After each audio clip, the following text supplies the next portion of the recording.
नमस्कार, ANB news में आपका बहुत बहुत स्वागत है। मैं हूं नवीन पांडे। लोकसभा चुनाव नतीजों के बाद आज 7 राज्यों की 13 सीटों पर विधानसभा उपचुनाव के नतीजे सामने आए। इन नतीजों के हिसाब से 13 में से 10 सीटों पर विपक्षी गठबंधन के उम्मीदवार जीते हैं, जबकि बीजेपी को केवल 2 सीटें मिली हैं। सवाल यह है, इन नतीजों में क्या कोई संदेश छिपा है या फिर इनको केवल स्थानीय राजनीति के हिसाब से देखा जाना चाहिए? दरअसल 13 में से 10 सीटों पर इंडिया के उम्मीदवार जीते हैं। हिमाचल और मध्य प्रदेश की एक एक सीट पर बीजेपी और बिहार में एक सीट पर निर्दलीय उम्मीदवार जीता है। पंजाब में जालंधर पश्चिम सीट पर आपके मोहिंदर भगत जीत गए हैं। यहां आम आदमी पार्टी छोड़कर बीजेपी में आए अंगुराल की वजह से चुनाव कराना पड़ा था, जिसे जनता ने नकार दिया। हिमाचल की देहरा सीट से कांग्रेस की कमलेश ठाकुर, नालागढ़ से कांग्रेस के हरदीप सिंह बावा और हमीरपुर से बीजेपी के आशीष शर्मा को जीत मिली है। पश्चिम बंगाल में सभी 4 सीटें टीएमसी के खाते में चली गई हैं। यहां रायगंज में कृष्णा कल्याणी, बागदा में मधुपर्णा ठाकुर, रानाघाट दक्षिण में मुकुटमणि अधिकारी और मानिक तल्ला में सुप्ति पांडे को जीत मिली है। मध्य प्रदेश में अमरवाड़ा सीट पर बीजेपी के कमलेश प्रताप शाह को जीत मिली है।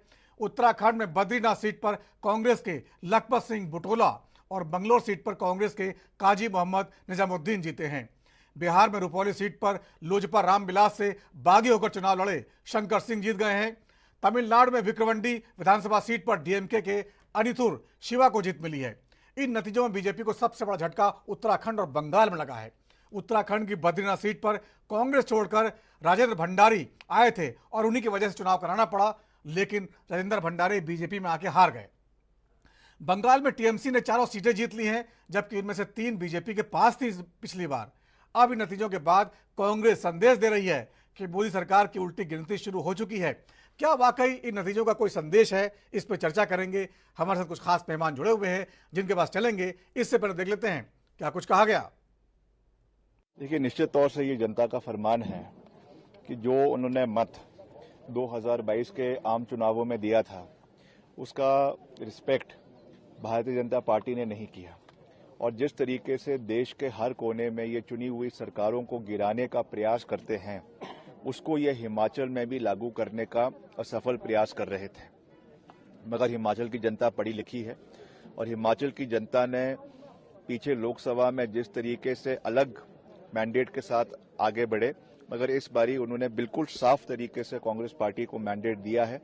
ये इस चीज को दर्शाता है कि दल बदलने की राजनीति को प्रदेश के अंदर पूरी तरीके से नकारा गया है और प्रदेश सरकार को मजबूत किया गया है, कांग्रेस पार्टी को मजबूत किया गया है और हम अपना कार्यकाल पूरा भी करेंगे और अगले चुनावों में भी कांग्रेस पार्टी का अच्छा प्रदर्शन प्रदेश के अंदर रहेगा। हिमाचल में देहरा विधानसभा क्षेत्र में, नालागढ़ में हमें जीत हासिल हुई।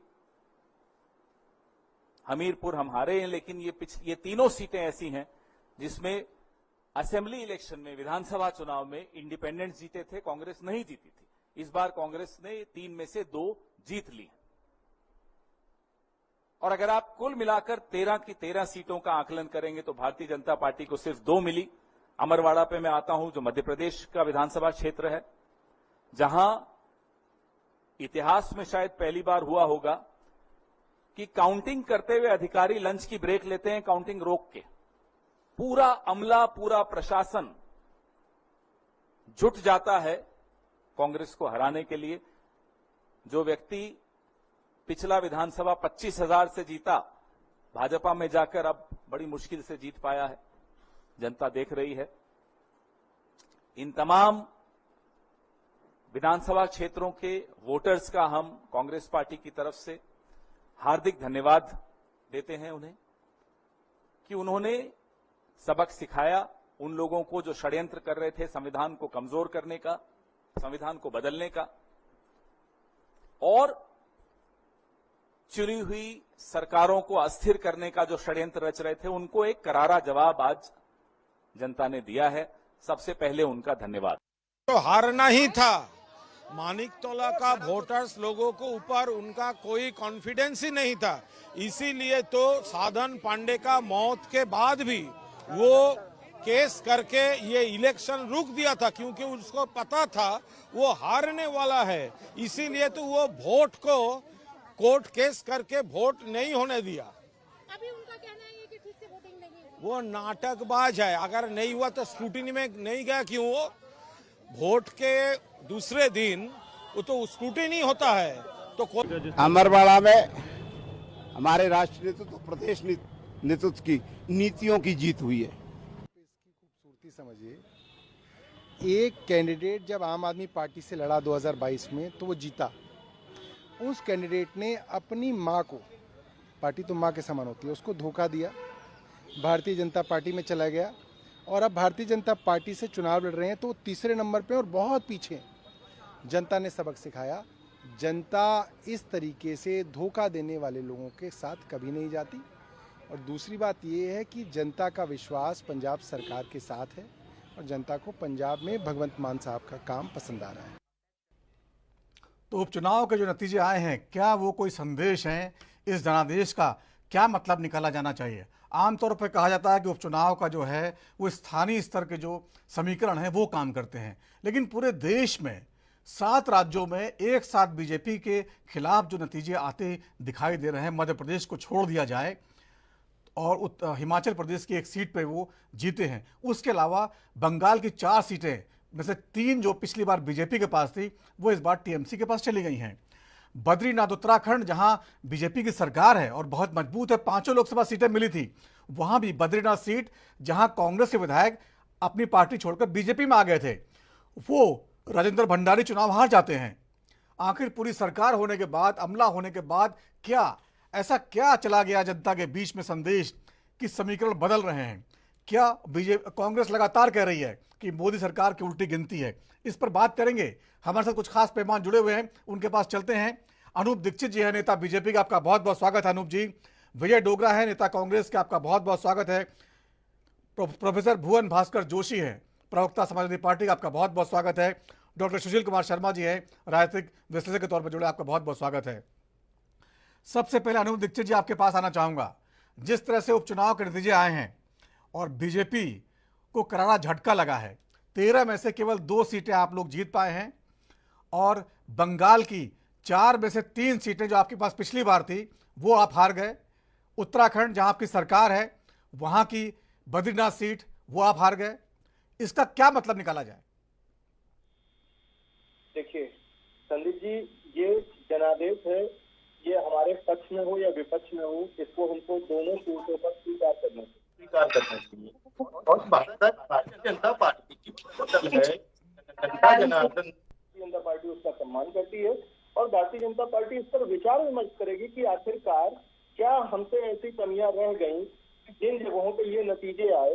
लेकिन संदीप जी, इससे कहीं अधिक कांग्रेस को सोचने की आवश्यकता है कि हमीरपुर हिमाचल प्रदेश में जो सीट भारतीय जनता पार्टी जीती है वो हिमाचल प्रदेश के मुख्यमंत्री की गृह नगर की थी। जी बोलिए। जी, हमीरपुर हिमाचल प्रदेश की गृह नगर की सीट भारतीय जनता पार्टी जीती और भारतीय जनता पार्टी अपने इन नतीजों पर मंथन करेगी। आज तो नतीजे आए हैं। अच्छा ठीक है, विजय डोगरा साहब वो कह रहे हैं मंथन करेंगे और आप लोग कह रहे हैं कि मोदी सरकार की उल्टी गिनती है। मोदी सरकार से विधानसभा चुनाव का क्या लेना देना है? जी, सबसे पहले तो सभी पैनलिस्ट को मेरा नमस्कार। और आपके इस चैनल के माध्यम से सभी, थोड़ा सा नवीन जी इसमें हमिंग हो रही है, शायद ही कहीं जी थोड़ा देख लिया जाए। हेलो जी, तो मैं ये कह रहा था नवीन जी के ये जो चुनाव परिणाम है, क्योंकि हिमाचल प्रदेश में तो मैं समझता हूँ ये रीपोल पहले 3 आजाद उम्मीदवार इन्होंने एक हठ धार्मिकता के तहत भारतीय जनता पार्टी का पट्टा पहना और त्याग पत्र उनका स्वीकार नहीं किया। कह रहे थे दीक्षित साहब के हम लोग चुनाव हारे हैं, बहुत कम मार्जिन में हम चुनाव हारे, लेकिन हार तो हार है, उसको स्वीकार करना चाहिए। जहां तक भाजपा की उल्टी गिनती का सवाल है, ये आपके चैनल के माध्यम से पहले में जो हमारे जितने प्रबुद्ध मतदाता हैं उन सभी को मैं धन्यवाद भी देना चाहता हूं कि इतनी कड़ी धूप में, गर्मी में जिस तरह से उन्होंने हिस्सा लिया है इन चुनावों में, और उन्होंने एक जनादेश दिया है। क्योंकि हिमाचल की बात अनूप जी ने की, तो मैं ये कह दूं कि सभी देशवासियों की नजरें हिमाचल पे लगी। और हिमाचल में नालागढ़ में पहले भी हमारे बीजेपी का के.एल. ठाकुर जी उनके प्रत्याशी रहे हैं, और आजाद उम्मीदवार होने के बावजूद फिर उन्होंने भारतीय जनता पार्टी को ज्वाइन किया। भारतीय जनता पार्टी ने उनको टिकट दिया। तुषार सिंह 2 बार के निर्दलीय विधायक थे देहरा से, वहां से वो दूसरी बार निर्दलीय जीते थे, और जिस तरह से उनको ये चुनाव हारा, वो ये दिखाता है कि लोगों के बीच कितना रोष उनके अगेंस्ट था। ये जो चुनाव हैं, इन चुनावों में जिस तरह का घटनाक्रम घटा, पूरा देश देखना चाहता था, और भारतीय जनता पार्टी शायद ये समझ नहीं पा रही है कि हिमाचल प्रदेश में जिस तरह से उन्होंने खेल खेला था, उस खेल के जवाब भी एक जनादेश।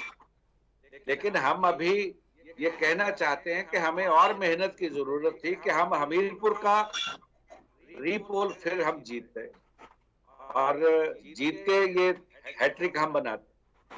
हमीरपुर तो आप हारे हैं, हमीरपुर बीजेपी जीती है डोगरा साहब, हमीरपुर बीजेपी जीती है। मैं वही कह रहा हूं कि अगर हम कहीं थोड़ी बहुत और मेहनत करते तो हम जीत सकते।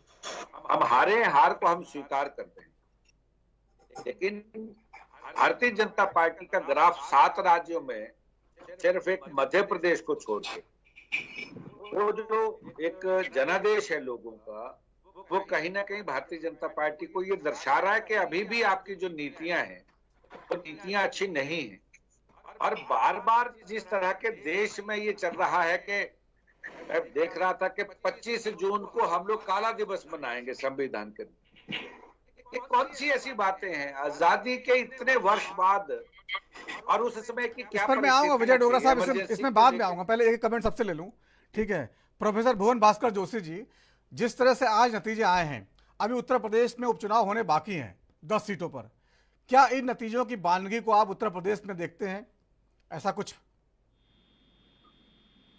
देखिए, उत्तर प्रदेश पे चर्चा जरूर होनी चाहिए, लेकिन ये बेईमानी हो जाएगी अगर हम आज जिन राज्यों में चुनाव आए हैं उन पर बात ना करें, क्योंकि मुझे लगता है कि उत्तराखंड में आज जिस प्रकार जो चुनाव का रिजल्ट आया बद्रीनाथ में और मंगलौर में, हम देखते हैं कि सरकार का शासन प्रशासन वहां पर लगा हुआ था भारतीय जनता पार्टी को जिताने में, और उत्तराखंड एक शांत प्रदेश है।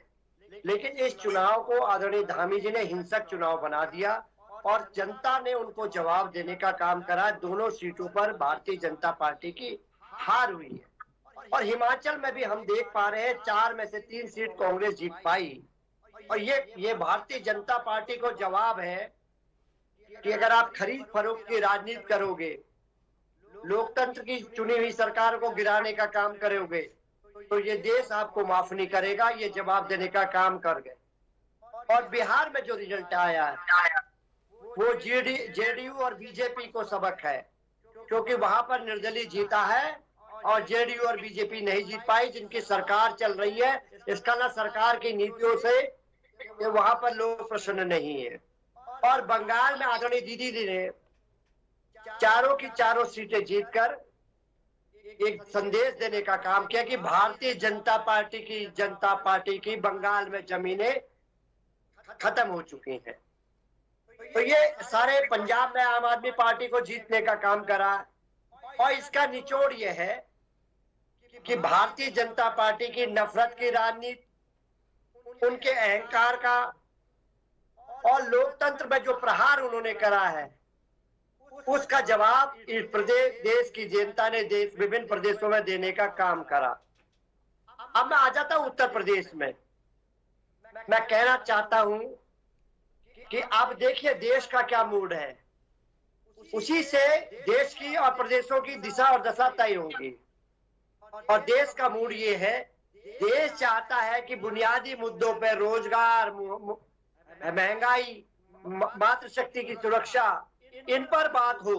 अगर भारतीय जनता पार्टी विद्वेष की राजनीति करेगी, धर्म से लोगों को लड़ाने का काम करेगी, नफरत का एजेंडा चलाएगी, तो उत्तर प्रदेश में भी उनकी परिणति जो पहले हुई है 2024 के चुनाव में, बस उससे बदतर आदरणीय योगी जी की सरकार में हो जाए। और हम लोग माननीय अखिलेश यादव जी के नेतृत्व में पीडीए प्लस इंडिया के सूत्रों को लोग आगे बढ़ चुके हैं। हम उसी दिशा में सड़क से लेकर सदन तक संघर्ष करेंगे। यही विजय मंत्र हमें 2024 में मिला था और यही आदेश मिला था। हम लोग इसे लेके आगे बढ़ेंगे और माननीय अखिलेश यादव जी ने पीडीए के आंदोलन को पूरा देश का आंदोलन बना दिया। ठीक है डॉक्टर सुशील शर्मा जी, सारे प्रवक्ताओं की बातें आपने सुनी हैं। इंडिया गठबंधन के लोग इसको अपनी जीत बता रहे हैं और बीजेपी वाले कहते हैं कोई हार नहीं हुई है। राष्ट्रीय परिप्रेक्ष्य में देखें कि मोदी सरकार को क्या इस जनादेश से कोई दिक्कत है या कोई संदेश है जनता का कि मोदी सरकार ऐसे काम करे, आपको लगता है, या केवल ये स्थानीय स्तर के जो समीकरण हैं उनके हिसाब से नतीजे आए हैं? देखिए, सबसे पहले तो मैं सभी दलों को और साथ साथ भारतीय जनता पार्टी को भी आज के चुनावों के नतीजों की बधाई देना चाहूंगा, क्योंकि इसमें सभी के लिए कुछ ना कुछ है। एवरीबडी गेट इट्स पाई, सबको अपना अपना शेयर मिला है। और जहां तक स्थानीय चुनावों में मोदी सरकार की छवि की बात है, तो अगर आप देखें, स्थानीय चुनाव स्थानीय मुद्दों को लेकर होते हैं और उम्मीदवार बहुत जरूरी, बहुत इंपॉर्टेंट फैक्टर होता है, जिसका कि स्थानीय जनता के साथ सीधा कनेक्ट हो, जिसकी अपनी एक ऐसी इमेज हो कि वो जनता के साथ आधी रात को भी खड़ा है या मुसीबत में खड़ा है।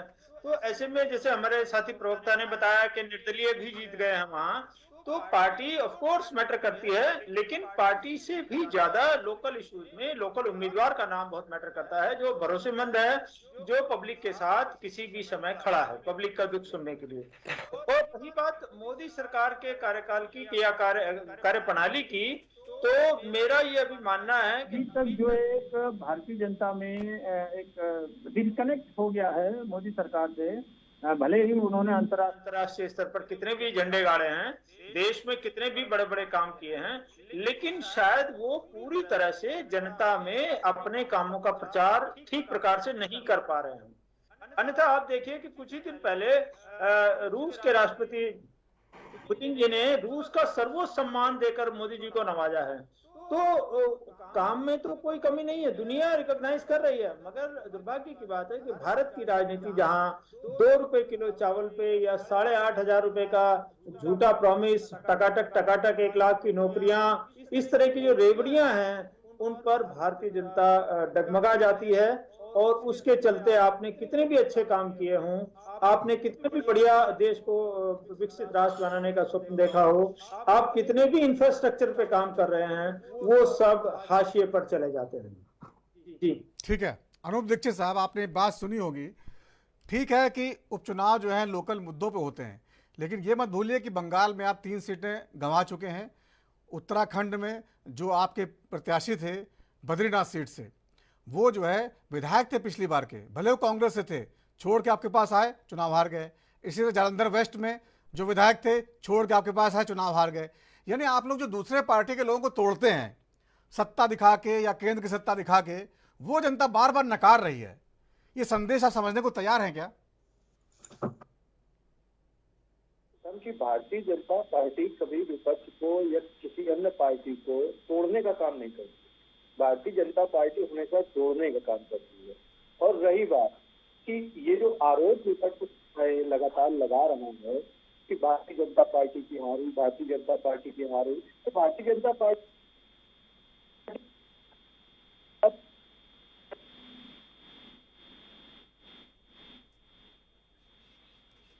ठीक है, आपकी आवाज़ नहीं आ रही, छोटा सा ब्रेक लेते हैं, ब्रेक के बाद लौटेंगे तो चर्चा को आगे बढ़ाएंगे। छोटा सा ब्रेक।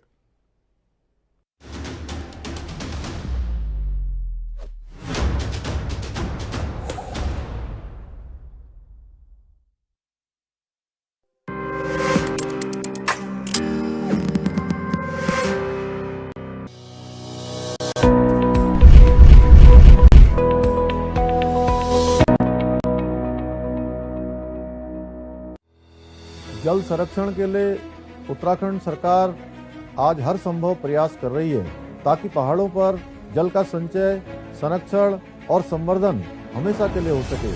जो हमारे स्रोत जो सूख गए हैं, जो नदियां हैं, जो पुराने हमारे जल स्रोत हैं, उनको पुनर्जीवित करने का एक अभियान सरकार ने लिया है, लेकिन ये काम तभी पूरा होगा जब उसमें जन जन का सहयोग होगा। इसलिए हम सबको इसमें अपना योगदान देना होगा। देवभूमि उत्तराखंड, जिसकी नदियां और जल स्रोत हमेशा से ही देश की प्यास बुझा रहे हैं, इन जल स्रोतों को बचाना हम सबकी जिम्मेदारी है। आइए अपनी नदियों और तालाबों को प्रदूषित होने से बचाने और पानी को संरक्षित करने का संकल्प लें। प्लास्टिक कचरा न फेंकें, न ही किसी को फेंकने दें। पुराने तालाबों को बचाएं। इसके साथ साथ रोजमर्रा के जीवन में पानी की हर बूंद को बचाएं, क्योंकि यही है जल संरक्षण का आधार। हमारी छोटी कोशिशें लाएंगी बड़े बदलाव, जैसे कि नल खुला न छोड़ें। अगर कोई नल टपक रहा है तो उसे तुरंत ठीक कराएं, चाहे किचन हो या बाथरूम। बेवजह पानी ना बहाएं, जब जरूरत ना हो तो नल बंद कर दें। नहाते समय शावर की जगह बाल्टी का प्रयोग करें। साफ सफाई में पानी को व्यर्थ ना बहाएं। बाल्टी और कपड़े से सफाई भी अच्छी होगी और पानी भी बचेगा। सिंचाई के दौरान पानी का प्रयोग समझदारी से करें। पौधों को जरूरत से अधिक पानी ना दें, इससे खेती भी बेहतर होगी। रेन वाटर हार्वेस्टिंग को अपनाएं, पेड़ पौधे लगाएं। अपनी ये जिम्मेदारी निभाएंगे ना आप? मैं देश के हर उस नागरिक से कहूंगा जो पानी की प्रचुरता में रहते हैं, मेरा उनसे आग्रह है कि आपको पानी बचाने के ज्यादा प्रयास करने चाहिए और निश्चित तौर पर इसके लिए लोगों को अपनी आदतें भी बदलनी होगी। पानी का उपयोग हमें प्रसाद की तरह करना चाहिए।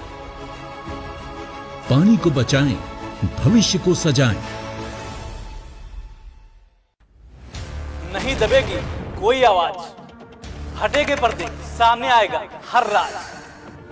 जो छिपाते हैं हकीकत, उनकी सच्चाई सामने लाते हैं हम। इसीलिए एएनबी न्यूज पर भारत को है नाज।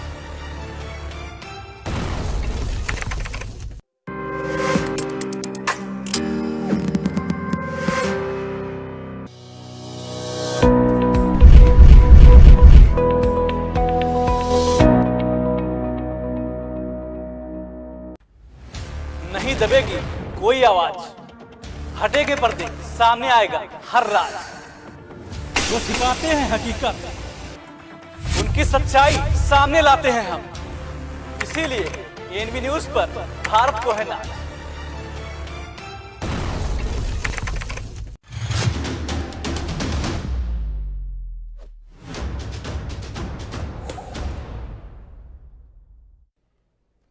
और ब्रेक के बाद राजधर में एक बार फिर आपका स्वागत है। जिस तरह से 7 राज्यों की 13 सीटों पर उपचुनाव के नतीजे आज आए हैं, जिसमें बीजेपी को झटका लगा है और इंडिया गठबंधन अधिकांश सीटों पर जीता है।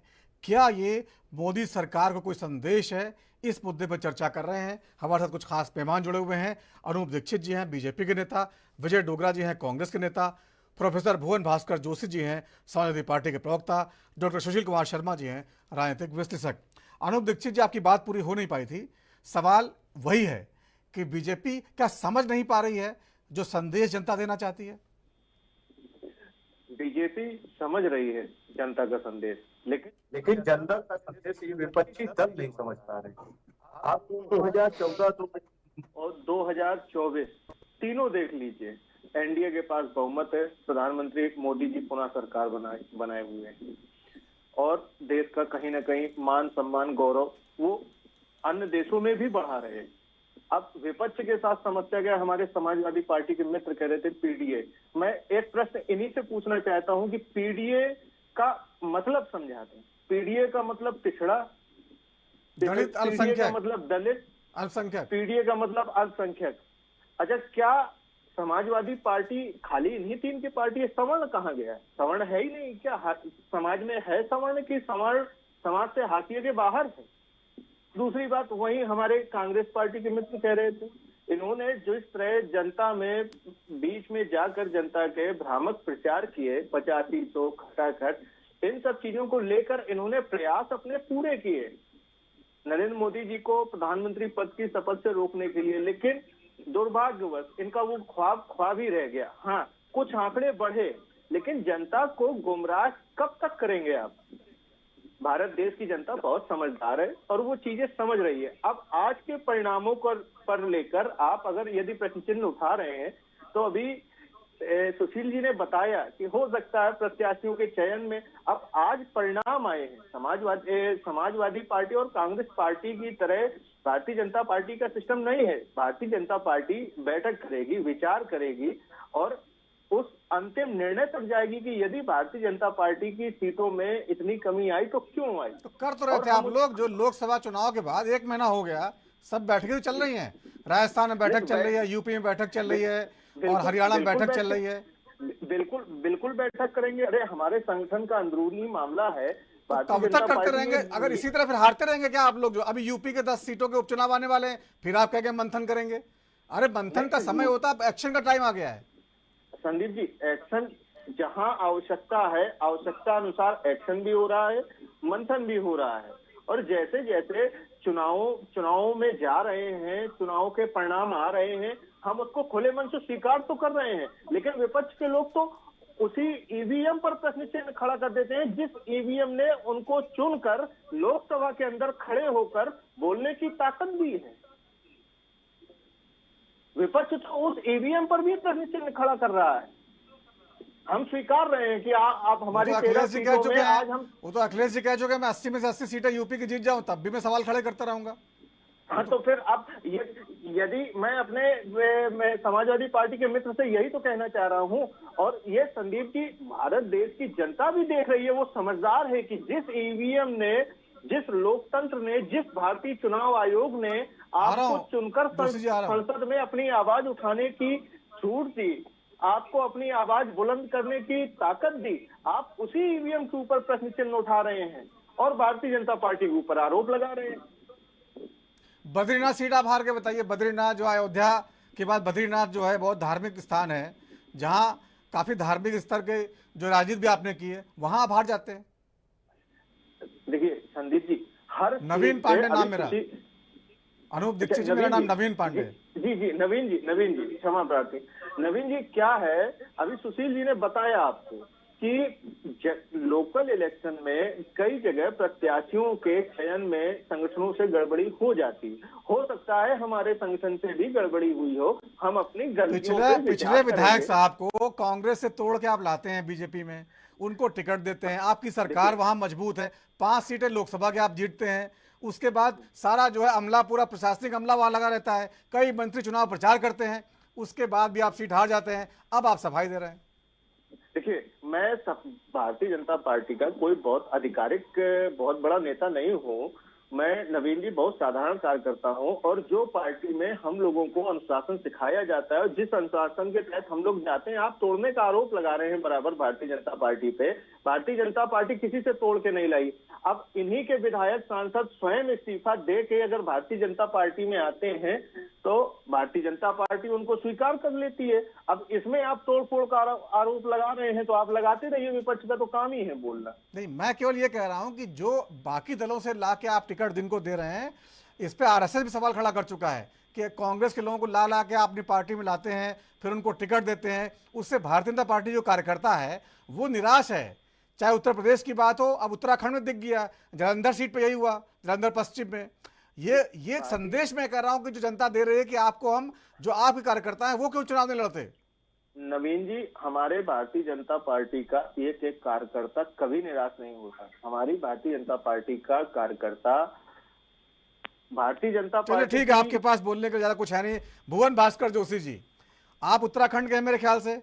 बद्रीनाथ सीट पे जो है जो हाल हुआ है, जहां कांग्रेस के राजेंद्र भंडारी को तोड़ के लाया गया, या कहिए खुद आ गए, वो सत्ता के लालच में आ गए, या धामी सरकार वहां पर है तो, लेकिन हाल जनता ने बता दिया कि ये सबको पसंद नहीं करती। देखिए, अभी मैं भारतीय जनता पार्टी के प्रवक्ता साथी को और राजनीतिक विश्लेषक साहब को सुन पा रहा था, और मैं इनको बताना चाहता हूँ, आदरणीय मोदी जी का डंका विश्व में नहीं बज रहा है, भारत में भी बज रहा है। आपने कानों में तेल डाल रखा है। आप अगर कानों में तेल सही से डाले होते तो आपको डंका दिखाई देता। मेरे को दिखाई दिया है। मोदी जी के कार्यकाल में नीट की परीक्षा लीक हो गई, नेट की परीक्षा लीक हो गई, और इसके साथ साथ आपने क्या काम करने का काम करा, सांसद 150 आपने निलंबित कर दिए, पहलवान बेटियों को घसीटा गया, अग्निवीर जैसी आप योजना लेके आए, नौकरी अगर युवा मांगने जा रहा है आप लोग लठ मार रहे हैं। डंका मणिपुर में नहीं बजा क्या? मैं तो कह रहा मोदी जी का डंका आप लोग सुन नहीं पा रहे, इतना भयंकर डंका बज रहा है। आप तो कह रहे रसिया में उनको सम्मान, पूरे देश में ऐसा कोई प्रदेश है जहाँ उनका सम्मान, मोदी जी का सम्मान तो हर प्रदेश में होना चाहिए। इतना काम कर दिया उन्होंने। या शांति से सुन लीजिए बीजेपी के जो नेताजी, जरा अनूप जी सुन लीजिए, मैं आपके फिर आऊंगा आपके पास। सुन लीजिए पहले, ध्यान से सुनिए। और अभी आप बात कर रहे थे 8,500 रुपए आने की, आपके 15 लाख आने से तो जितने पैनलिस्ट साथी बैठे हैं सबने कोठी और मकान ले लिया, दुकान ले ली है और कार ले ली है। अरे झूठे लोगों, आप लोग 2 करोड़ नौकरी का बात करके युवाओं का टगा, 15 लाख करके लोगों को वोट ले लिया आप लोगों ने। 8,500 की बात आप करेंगे? देश को झूठ के अलावा दिया क्या आपने 10 साल में? और अभी तो हश्र आपका पूरे देश में होने वाला है, और आप इसके परिणाम के बाद भी खुश है। भारतीय जनता पार्टी के नेता कह रहे थे और विश्लेषक साहब भी उनको ढकने का काम कर रहे हैं। तो मैं तो कह रहा हूँ आज का परिणाम आप दोनों को बहुत बहुत मुबारक हो, अगर इस परिणाम से आप खुश है तो। ठीक है विजय डोगरा जी, कांग्रेस जो है वो 4 सीटों पर जीती है, ठीक है, तो ये जो है जो जीत है, हिमाचल में तो आपकी सरकार है इसलिए आप जीत गए, लेकिन आप छिंदवाड़ा की जो सीट है वो वहां पर आप हार जाते हैं। वो जो ये आपको मलाल नहीं रहता कि मध्य प्रदेश में लगातार जो जहां लगातार कमलनाथ जी का डंका बजता था वहां आप हार गए? लेकिन सबसे बड़ी बात जो है जिसको पहचानना चाहिए और देखना चाहिए, अभी समाजवादी पार्टी के प्रवक्ता प्रोफेसर भुवन जी कह रहे थे, तो वो बात कह रहे थे, उस बात में एक बात ये देखिए कि इसमें चाहे छिंदवाड़ा की सीट हो, चाहे मध्य प्रदेश के अंदर, अमरवाड़ा मध्य प्रदेश के अंदर जिस तरह से भारतीय जनता पार्टी ने नंगा नाच करके वहां लोगों को प्रताड़ित किया है, आज भी बहुत से लोग उस सदमे में हैं। और चलती चलती सरकार को जिस तरह से खरीदा गया, अभी भारतीय जनता पार्टी के हमारे मित्र कह रहे थे कि कौन लाया, कैसे कैंडिडेट दिया। कैंडिडेट आप खरीद के लाओ, कैंडिडेटों को आप खरीद के तोड़ के लाओगे तो क्या जनता उनको माफ करेगी? और अगर इस तरह का ये जो मंत्र चल रहा है, जिस तरह की आज बातें हो रही हैं, नीट का परिणाम 14 जून को निकलना था, उसका रिजल्ट तो एक घोषित तारीख की सबसे पहले, जब 5 मई को का पेपर होना था, 14 जून की बजाय वो 4 जून को कैसे निकल जाता है? उसके ऊपर किसी ना देश के माननीय प्रधानमंत्री ने दी। और आज एक नियम उतर के वो अखबारों में आ गए हैं कि हम लोग हर वर्ष 25 जून को हम लोग काला दिवस मनाएंगे। सारी जिंदगी पिछले 10 सालों से काले दिवस बने तो और क्या बने? और जिस तरह की भाषा शैली का प्रयोग आज हो रहा है, उस भाषा शैली से तरक्की नहीं करती। देश को बढ़ाने के लिए हर राजनीतिक दल, आप भी तो कह रहे हैं कि 8 नवंबर को हम आजीविका हत्या दिवस मनाएंगे, आप भी तो कह रहे हैं, बात तो वही है। नहीं, सवाल आप सवाल ये है कि ये तो अब आरोप प्रत्यारोप की राजनीति अब शुरू हो गई। शुरू किसने की? जिसने शुरू की कम से कम वो अपनी बातों के ऊपर सोच के कहीं बोलने तो सही। लेकिन सवाल ये है कि आज जिस तरह से नोटबंदी का हथौड़ा शुरुआत हुई, 10 सालों का जिक्र कर रहे कि बहुमत हमारे पास है, अच्छी बात है, बहुमत है, बहुमत के साथ कम से कम तुम बेरोजगार युवाओं के साथ तो न्याय कीजिए जो लोग आज परेशान हैं। आज आप महंगाई की बात कर रहे हैं। मैं तो पढ़ रहा था कि जो हमारे आरबीआई के गवर्नर है वो चिंताग्रस्त है। एक तरफ ये कह रहे हैं कि हमारी जो महंगाई दर है उसको हम लोगों को 500 को लेकर जाना है, लेकिन वो ये कह रहे हैं कि जिस तरह का हालात है उन हालातों में हम ऐसा नहीं कर सकते। ये सरकार के अंदर अगर इस तरह की बातें हो रही हैं तो भारतीय जनता पार्टी की जो एनडीए की सरकार है उसके अंदर क्या कुछ ठीक नहीं। सवाल आज जीत हार का नहीं है, ये तो अभी उपचुनाव था, उपचुनाव में भी 5 चुनाव ऐसे थे जो दल बदल कानून के तहत लोग जिस तरह से भागे हैं, उन लोगों को जो सजा आज जनता ने दी है ये उसका नतीजा है। दल बदल की जरूरत क्या पड़ गई? हम लोगों को एक एक विधायक को खरीद के एक सांसद को खरीदने की बात है। आज इस तरह से एजेंसियों का दुरुपयोग हुआ है, एजेंसी करे ना, इन ऑटोनॉमी के साथ वो काम करें, ऑटोनमस बॉडीज है वो करें, उसको कोई नहीं रोकता है। लेकिन जब आप पिक एंड चूज वाली राजनीति करेंगे तो कहीं न कहीं देश देखता है। और जहां तक डंके की बात बड़े अच्छे तरीके से प्रोफेसर भुवन जी ने उसको बताया, लेकिन देश के प्रधानमंत्री जी में मेरी बातें करनी पड़ेंगी और देश के माननीय प्रधानमंत्री के खिलाफ हम लोगों को भी बड़े इज्जत पे, जो हमें भी बड़ी शब्दों के ऊपर बड़ा कंट्रोल रखते संयम के साथ हमें भाषा शैली का प्रयोग करना पड़ेगा। ये हर राजनीतिक दल के लिए ऐसा होना चाहिए, लेकिन मुझे ऐसे लग रहा है कि देश में इस तरह की भाषा शैली का प्रयोग नहीं हो रहा। ठीक है डॉक्टर सुशील शर्मा जी, जिस तरह से लोकसभा चुनाव में बीजेपी बहुमत से थोड़ा पीछे रह गई और विपक्ष ने लगातार घेरना शुरू कर दिया, संसद में संविधान के नारे लगाए गए, संविधान की किताबें दिखाई गई और बार बार ये साबित करने की कोशिश की गई कि मोदी चुनाव हारे हैं, भले उनकी सरकार बनी है। और अब ये उपचुनाव के नतीजे, फिर संसद सत्र शुरू होने वाला, बजट सत्र 22 जुलाई के आसपास, क्या फिर आपको इसकी नज़र, आपको जो ये नतीजे हैं इससे फिर विपक्ष का हौसला बढ़ जाएगा, फिर वो संसद में दिखाई देगा? देखिए, यहाँ सबसे पहले तो मैं विपक्ष को ये बधाई देना चाहूंगा कि उन्हें जो सफलता मिली है उसको वो हजम करना सीखें, क्योंकि जो विपक्ष का रवैया दिखाई दे रहा है, 10 दिनों का जो स्पेशल लोकसभा का सत्र हुआ था पार्लियामेंट का, उसमें इन्होंने कुछ भी क्रिएटिव नहीं किया। कोई भी बिल या कोई भी ऐसा सुझाव ये ऐसा नहीं दे पाए जो भारत को 2047 तक या शायद उससे पहले या 10-5 साल बाद भारत को विकसित राष्ट्र बनाने का ये एक विजन दे पाए। और बड़े दुर्भाग्य की बात है कि विपक्ष की अभी तक की रणनीति यही रही है, मारो और भाग जाओ। जो छापामार गुरिल्ला युद्ध होता था पहले कि पार्लियामेंट में आओ, झूठ सच बोलो, टीवी चैनल पर आओ, झूठी झूठी बातें सामने रखो और उसके बाद भाग जाओ। ठीक है, भारत की जनता बहुत भोली है, इसकी याददाश्त भी बहुत कम है, लेकिन देयर इज अ सेइंग कि वर्क स्पीक्स इटसेल्फ। जो काम हो रहा है वो लोगों को दिखाई देता है, उसको बहुत देर तक आप बरगला नहीं सकते। संविधान के नाम की दुहाई देकर आप बहका नहीं सकते। टकाटक 8,500 रुपए और टकाटक की नौकरी देकर का नाम देकर फ्री की रेवड़ियां बांटकर आप बहुत देर बहका नहीं सकते, क्योंकि जनता को दिखाई देता है।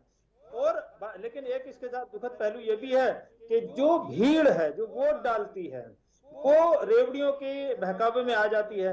और जिन लोगों की रेवड़ी के बारे में बोलेंगे आप, देखिए मैं उसी बात पर आ रहा हूँ। तो आजकल तो पार्लियामेंट में 15 लाख नहीं बोलते ना, 8,500 रुपए कहाँ है जनाब? जहाँ जहाँ आपकी सरकार है 8,500 रुपए दीजिए ना। 1 लाख की नौकरी कौन सी शुरू होती है? मैं अभी इसी बात को कहने वाला था कि माननीय राहुल गांधी जी, जिनको की जनता मजाक में पप्पू के नाम से भी जानती है, वो जेंटलमैन बन रहे हैं। सुशील शर्मा जी, निजी टिप्पणियों, सुशील शर्मा जी, बहुत ऐतराज है, निजी टिप्पणियों से बचिए। राहुल गांधी जी विपक्ष के नेता, प्रतिपक्ष हैं, बहुत बड़े नेता हैं। इस तरह करती है तो जनता को पता लगता है। नहीं, ये व्यक्तिगत टिप्पणी बर्दाश्त नहीं है। इस चैनल की बात कर रहे हैं ना, जो 8,500 रुपए के नाम से कई राज्यों में आपने बहका दिया पब्लिक को, और वो 8,500 नहीं बहकाया, 15 लाख पे बहकाया नहीं बहकाया। क्या आप भी चोर हैं? 15 आप ये मान लीजिए कि रिसेंटली आप झूठ बोलते हैं। दूसरी बात, जोशी सुन लीजिए, पूरी बात सुन लीजिए, फिर मौका दूंगा आपको। पहले सुन लीजिए पूरी बात उनकी, सुन तो लीजिए, समझ लीजिए, फिर बोलिए। विश्लेषक बन के बैठे हैं तो विश्लेषण करिए, भारतीय जनता पार्टी के प्रवक्ता मत बनिए। गलत करते हैं उसको सुनना सीखिए। आप किस पार्टी को रिप्रेजेंट कर रहे हैं? अभी जैसे हमारे साथी प्रवक्ता ने बताया, पीडीए, भारत डाइवर्स पॉपुलेशन वाला देश है, इसके अलावा भी जनता है। आप दो वर्गों को पकड़कर यहाँ बैठ जाएंगे, मुसलमानों को पकड़कर बैठ जाएंगे, उससे देश का विकास नहीं होता। और जिन वर्गों की आप बात कर रहे हैं, देश के विकास में, देश के आर्थिक विकास में क्या योगदान करते हैं, कितना टैक्स देते हैं, आप बताएं। आप नारा देते हैं जिसकी जिसकी जनसंख्या उसकी इतनी हिस्सेदारी, आपको बोलना चाहिए जिसकी जितनी जनसंख्या उसकी उतनी जिम्मेदारी। देश का विकास में आपका क्या जिम्मेदारी है, क्या योगदान है? क्या आप सिर्फ देश के संसाधनों का शोषण करने के लिए बैठे हैं? आपका मतलब है पिछड़ा दलित अल्पसंख्यक समाज संसाधनों का दुरुपयोग करता है। वही वाली बात करें, ये बोल रहे हैं आप देश को क्या बोल रहे हैं? आपने देश को आज ये बोला है कि पिछड़ा दलित अल्पसंख्यक जो समाज है, कह रहा हूँ, आपने क्या संदेश दिया है? आपने क्या संदेश दिया है? आप पिछड़े दलित अल्पसंख्यक समाज का विरोधी लोग हैं। आपने वो सामाजिक न्याय है, सामाजिक न्याय क्या है मुझे बताइए। आप सोशल जस्टिस क्या है बताइए मुझे। आप सोशल जस्टिस समझते हैं? आप चर्चा कैसे करेंगे? आपने पिछड़े दलित अल्पसंख्यक को गाली देने का काम करा है। बात करने के लिए आप गाली देने का चर्चा करेंगे, इस तरह से नहीं जाएगा। मतलब जोशी जी सुन लीजिए, पहले सुन लीजिए, फिर मैं आऊंगा आपके पास। जोशी जी उनको बात पूरी कर लेने दीजिए। अम्बेडकर का संविधान देता है। प्रोफेसर भुवन भास्कर जोशी, आपको शर्म नहीं आती ऐसी पार्टी आप सुन लीजिए पहले। आप तो संविधान के विरोधी दिखते हैं मुझे। अम्बेडकर ने संविधान में आरक्षण दिया, आप उसके विरोधी हैं, आप पिछड़ों के विरोधी हैं। आप झूठ बोल रहे हैं। बाबा साहब ने अम्बेडकर कितने समय के लिए कहा था, आप मुझे बताएं। अम्बेडकर कितने समय के लिए कहा था? आप 70 साल बाद आरक्षण की बात करते हैं। सवर्णों के लिए कुछ नहीं बोले। जो आरक्षण के डॉक्टर बनाए और मिलेगा जवाब। भास्कर जोशी जी सुन तो लीजिए पहले क्या कह रहे हैं, फिर उसके बाद जवाब देने का मौका दूंगा आपको। कैसे सुन ले इनको? नहीं तो आप जवाब दीजिए ना, अपनी बारी में जवाब दीजिए उनको। आप एंकर होकर पिछड़े। अरे एंकर होकर तो क्या मतलब भाई, उनके अपने विचार हैं, आपके अपने विचार हैं। गाली खिला रहे हैं आप। गाली कोई नहीं दे रहा है, अपने विचार वो रख रहे हैं, आपको अपने विचार रखने का मौका मिल रहा है। वो संविधान में क्या पिछड़े दलित अल्पसंख्यकों का रिजर्वेशन है? आपको अपने विचार रखने का मौका मिलेगा। बीच में बोलेंगे तो जनता सुन नहीं पाएगी। संविधान को गाली देंगे तो हम नहीं सुनेंगे, और इसी संविधान ने इनको हराने का काम करा है। आपके कह देने से गाली नहीं जाती, आप सुन लीजिए पहले पूरी बात, ठीक है? यहाँ ऐसे बहस नहीं होती इस चैनल पे, यहाँ लड़ाई झगड़ा नहीं होता है। आप सुनिए फिर उसके बाद अपनी बात रखिए। आपने संशोधन कर दिया। चंडीगढ़ में क्या कर रहे थे आप लोग को? भारतीय जनता पार्टी के लोग चंडीगढ़ में क्या कर रहे थे? लोकतंत्र की हत्या कर रहे थे आप लोग। पूरे देश में देखने का काम करा।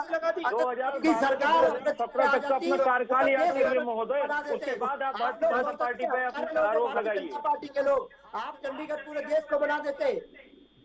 अगर आप एक प्रदेश में आपको सरकार मिली है माननीय, उसको संभालें, प्रदेश का विकास करें।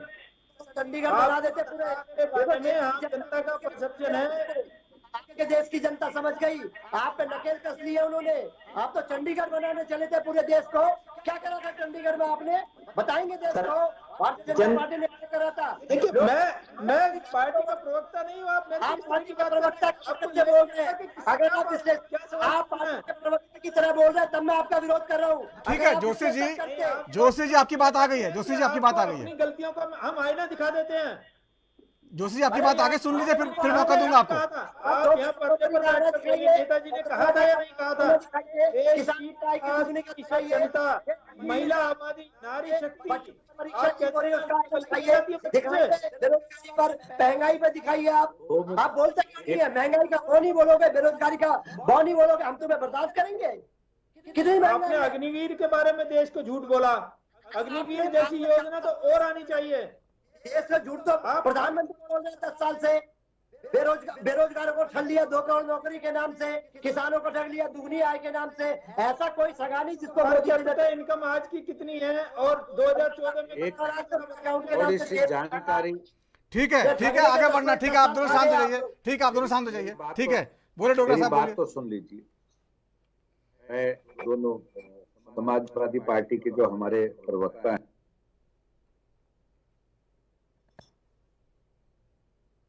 ये जो चर्चा है ये चर्चा राष्ट्र धर्म के लिए हो रही है और राष्ट्र धर्म हमें निभाना चाहिए। आज जनता में आपकी इमेज इतनी खराब होगी। किसान क्या तो किसान जनता ने क्या वोट दिया है, उसको संभाल कर रखें। का क्या हुआ किसानों का? बताइए जरा, बात आगे बढ़ी कुछ? कभी बैठक हुई क्या? अरे झूठ भरोसा बंद करिए। प्रोफेसर कोर्ट में गए क्या? कोर्ट में जाए क्या? जनता की अदालत में गए? जनता की अदालत में गए, 330 में 240 सीट कर दी और आज जीत जाए। आज नतीजा है। और बीजेपी के प्रवक्ता नहीं है ना, बीजेपी के प्रवक्ता की नहीं है ना, आप विपक्ष में बैठे हैं ना, आप विपक्ष में बैठे हैं ना। जब काम की बात होती है, बिल पास करना होता है तो वॉकआउट कर जाते हैं। उसके बाद बोलते हैं कि 140 लोगों को सस्पेंड कर दिया। शर्मा साहब सुन लीजिए, डोगरा जी कुछ कह रहे हैं। शर्मा साहब 150 सांसदों को आपने निलंबन कर दिया। जोशी जी, अल्पसंख्यक समाज को क्या कह रहे थे आप लोग? जोशी साहब सुन लीजिए, जोशी साहब सुन लीजिए, लड़कियों को घसीट रहे थे। आपके साथी हैं विजय डोगरा जी, कुछ कह रहे हैं। जैसे लोग ही घसीटवा रहे थे। अब सारा समय खुद ही खाना चाहते हैं। बोलिए कि जो भारतीय जनता पार्टी का पक्ष रखते हैं वो जिम्मेदार है। जोशी साहब सुन लीजिए, विजय डोगरा जी कुछ बोल रहे हैं, सुन लीजिए आप। शर्मा जी सुन लीजिए, बोलिए विजय जी। मैं दो शब्द ये कहना चाहता हूँ कि ये जो चर्चा है, इस चर्चा से हम किसी कंक्लूजन पे भी पहुंच सकते हैं। सवाल लड़ाई का नहीं है। मैंने पहले भी कहा कि हम लोगों को अब शब्दों से हमें गुरेज करना चाहिए, और जिन शब्दों का हम लोग इस्तेमाल करते हैं। सवाल यहाँ, क्योंकि जो बात प्रोफेसर भुवन ने उठाई और उसके बाद 8,500 के ऊपर जो टकाटक पे बात आई, तो एक बात ये कह दूं कि आज ये जो सरकारें यहाँ जिस तरह से आज लोक लुभावन घोषणा पत्र हम देते हैं, उसके ऊपर कोई भी सरकार, चाहे वो ए की हो चाहे बी की हो, हम लोग कभी ये श्वेत पत्र जारी नहीं करते हैं कि हम लोगों ने जो घोषणा पत्र में बातें की थी हमने उनको निभाया कितना। ये कमजोरी हमारे में भी है, सब में ही है। लेकिन क्या हम लोग इसी तरह से ये समझते रहेंगे कि इस देश को बांटने का काम हम लोग जाति, धर्म और समुदायों के बीच बांटते रहेंगे? मुझे पिछले दिनों एक और जानकारी मिली है कि केंद्र की सरकार ने एक नया अध्यादेश, एक फरमान जारी कर रही है थोड़े दिनों में, कि आज क्या हम लोग मुसलमानों के बीच में भी पसमानदा मुसलमानों को आइडेंटिफाई करके उनके खातों में पैसे डालने की योजना के ऊपर आज भारतीय जनता पार्टी काम कर रही है? क्या उसमें भी अब उनको भी तोड़ने का काम करना? ये जाति धर्म से ऊपर उठ के हम लोगों को देश के सर्वांगीण विकास के लिए हम लोगों को बात करनी चाहिए। और इसमें अगर कोई वर्ग जिसकी बात हम कर रहे हैं, और आज जो लीडर ऑफ अपोजिशन है, लीडर ऑफ अपोजिशन पहले दिन से आज दिन तक लेके इंडिया महागठबंधन जब से बना है, एक ये फैसला हुआ कि क्या हम लोग महंगाई और बेरोजगारी के ऊपर हमारे देश के माननीय प्रधानमंत्री नहीं बोल सकते? लेकिन वो नहीं बोले। और जब हम इस तरह की बातें करते हैं और लीडर ऑफ अपोजिशन के लिए आपने कहा कि उनको इस नाम से पुकारा जाता है, मैं ये समझता हूं कि जिस किसी ने भी इस नाम को याद किया था उस व्यक्ति को ये समझ नहीं थी कि वो भी हमारे देश के एक नागरिक हैं। ठीक है डोगरा साहब, समय कम बचा, जल्दी खत्म करिए।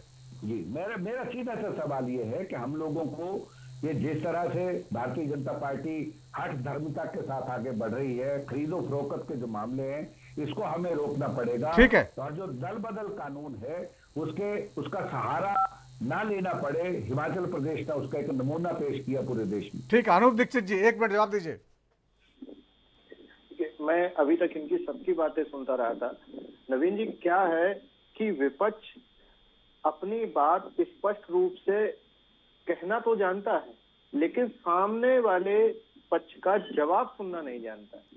अभी इन्होंने इतने प्रश्न नीट के लिए प्रश्न उठाया, हमारे समाजवादी प्रवक्ता ने, कहीं ना कहीं खामियां हुई, नीट की परीक्षा निरस्त कर दी गई, और उस पर हमारे शिक्षा मंत्री ने स्वयं आकर कहा कि किसी भी छात्र के साथ गलत नहीं होगा। ठीक है, आपकी बात कहीं कोई आपकी बात लंबी है, स्वीकार कर उस पर सुधार किया जाएगा। सुधार करेंगे आप लोग ना। ठीक है, अच्छी बात है, संदेश जनता ने दिया है, उसको समझ जाए, उतना ही अच्छा, जल्दी समझ जाए। बहुत बहुत धन्यवाद चर्चा में शामिल होने के लिए सभी मेहमानों का। तो राजधर्म आज इतना ही, वक्त छोटे से ब्रेक का है, ब्रेक के बाद भी खबरों का सिलसिला जारी रहेगा। नमस्कार।